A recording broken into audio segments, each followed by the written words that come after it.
Hello, and welcome to St. James Chapel, this beautiful chapel where we are presenting our series on the 7 last words of Jesus, those 7 statements that Jesus proclaimed from the cross that are recorded in the gospel. We have gone through 3 of them already, and this on our 4th week, I think maybe it's a time for us to kind of reassess. We're at that halfway point and see how Lent has been going for us. How have we been doing? Whatever it is that we've decided to do for Lent, whether it was to give something up or to take on something new or to take on a different time of prayer, how have we been doing? Has it been successful? And if it has, that's great. But if we've fallen off to the side, if we've maybe snuck a few of those M&Ms and popped them in our mouth, well, that's okay. Because one of the good things about Lent is that we continue to grow in Lent. And that even if we fall, we get back up. And we just start over again. So don't fret if all of a sudden you stuck your hand in that bowl of M&Ms.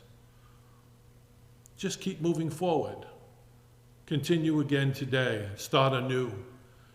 Because that's what Lent is about refreshing our relationship with God and making it closer and closer. So that's our goal, really, is that at the end of this Lenten season, we have grown closer to God. We're doing that through this journey through the 7 last words of Jesus. So on this day, this 4th Sunday of Lent, let us begin with this prayer. Most holy and glorious God, open our eyes to see your presence, open our minds to know you are there for us, open our hearts that we might love like you. Life can be very difficult, wrought at times with pain and suffering. Control is taken away without warning, and we are left to cry out, my God, why have you forsaken me? Yet you give us a grace, if we are willing to accept it, to see what the psalmist saw, to recognize what Jesus knew, and to recall that you are never far away.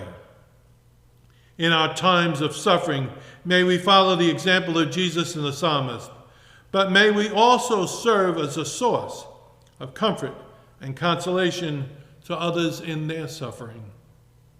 May you never let the fear of suffering stand in the way of our calling to love and work for justice. May we come to understand who we are in coming to better understand who you are. We make this prayer, O Lord, in your holy and blessed name. Amen. My God, why have you forsaken me? A reading from the Gospel of Mark. At noon, darkness came over the whole land until 3 p.m. And at 3 o'clock, Jesus cried out in a loud voice, Eloi, Eloi, lema sabachthani, which is translated, my God, why have you forsaken me? Some of the bystanders who heard it said, look, he is calling Elijah. But one of them ran, soaked a sponge with wine, put it on a reed, and gave it to him to drink, saying, wait, let us see if Elijah comes to take him down. Jesus gave a loud cry and breathed his last.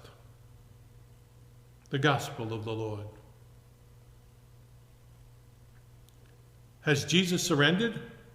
Had enough? Is he giving up? These words come from the Gospel of Mark. Good news is what Mark's Gospel is. Do these words of Jesus sound like good news? At some point in life, we show our frustration, our fear, anxiety, and we ask, where are those who we depend upon? Where are they in their life, on our life when we need them most? Be it parents, a spouse, siblings, friends, even God. We might wonder, where is the support we have come to expect? If we can feel this, could Jesus? Let us remember how this night started for Jesus in the garden. Then they came to a place named Gethsemane, and he said to his disciples, sit here while I pray. He took with him Peter, James, and John, and began to be troubled and distressed. Then said to them, "My soul is sorrowful even to death. Remain here and keep watch." He advanced a little and fell to the ground and prayed that if it were possible, the hour might pass him by. He said, "Abba, Father, all things are possible to you. Take this cup away from me, but not what I will, but what you will." Jesus knows what crucifixion is all about. He has seen them. It's not hard to see them. It would be pretty hard to miss. They're lined up almost like utility poles along the road, crosses down the road of all those who have been crucified by the Romans. Would any one of us, anyone, be looking forward to that kind of torture? That type of death? Well, neither did Jesus.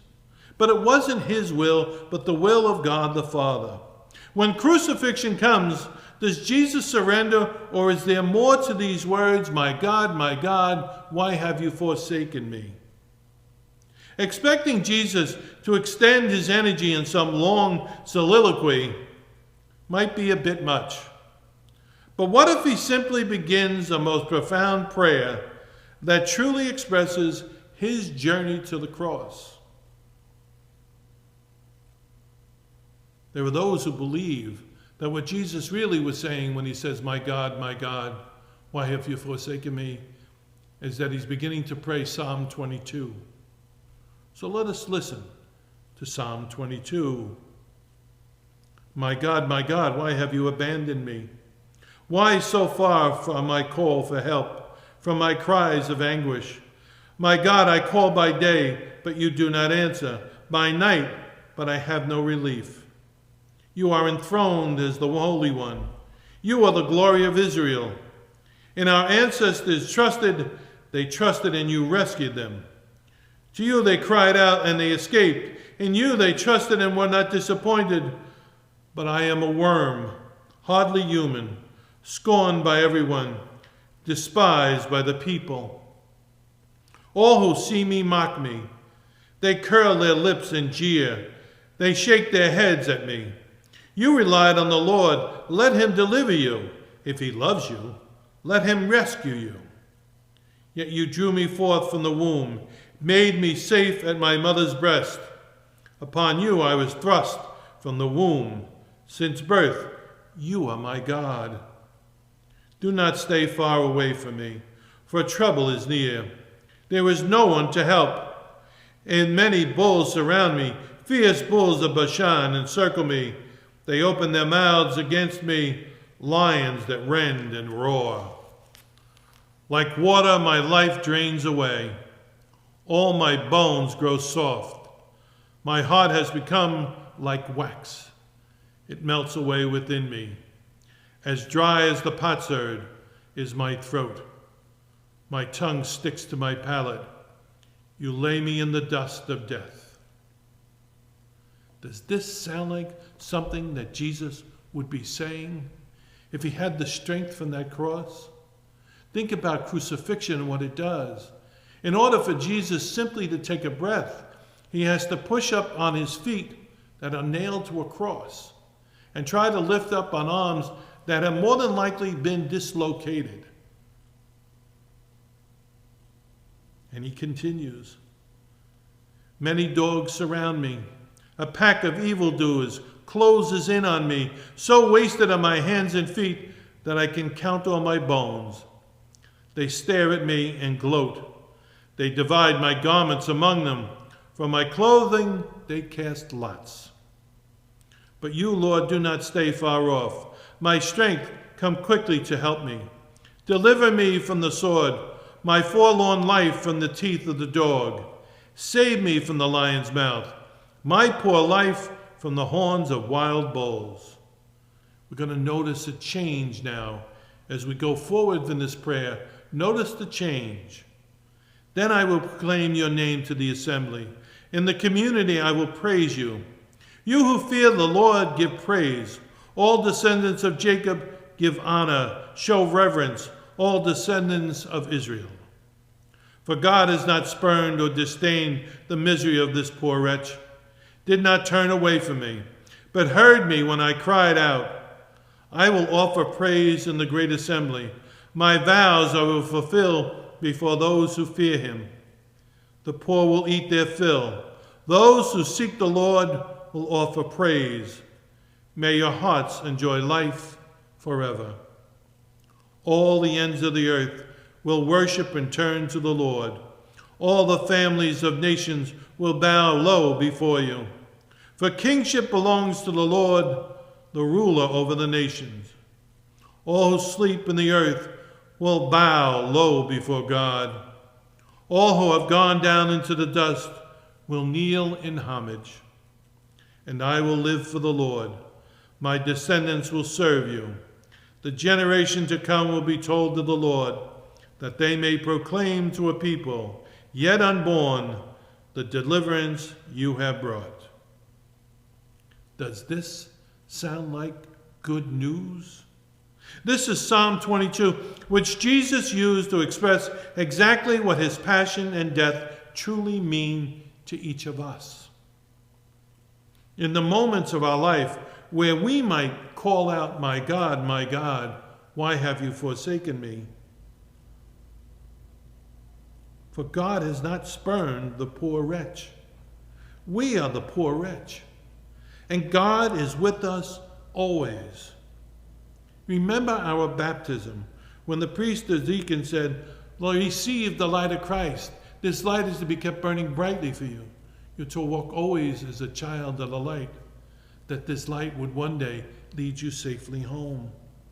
That promise that was made is always fulfilled. It is with us always. Jesus walks with us always in our darkest moments. I remember a friend of mine who once was, when his mother died, and asked his uncle, a priest, where was your God during my mother's suffering?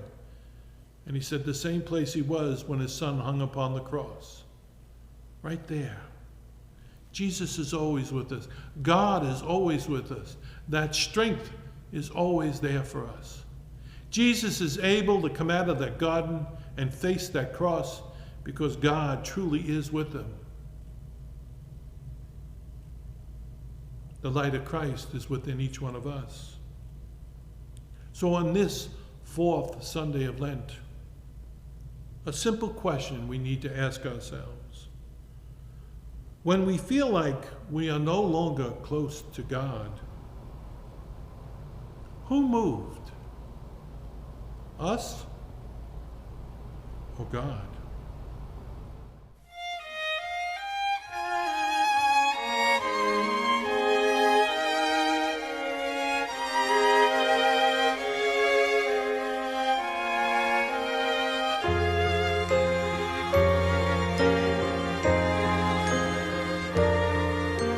Shepherd me, O God, beyond my wants, beyond my fears, from death into life.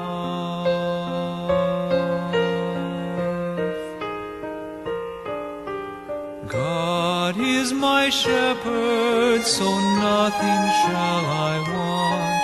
I rest in the meadows of faithfulness and love.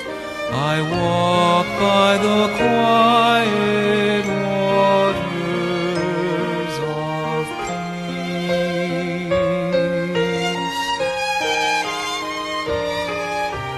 Shepherd me, O God, beyond my wants, beyond my fears, from death into life.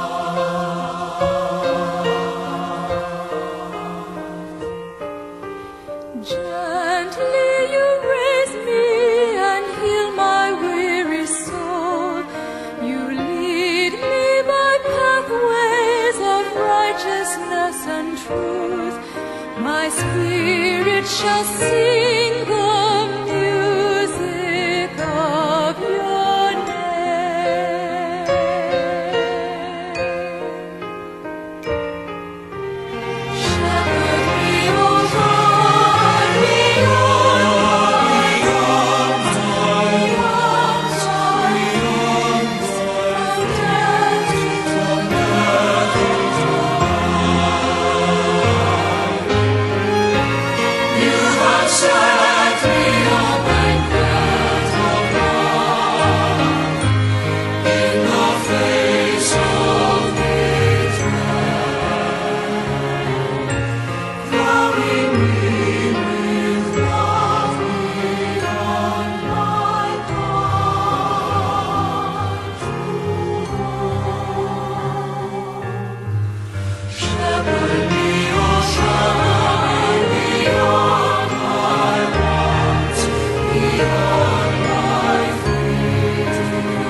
kindness and mercy follow me all the days of my life.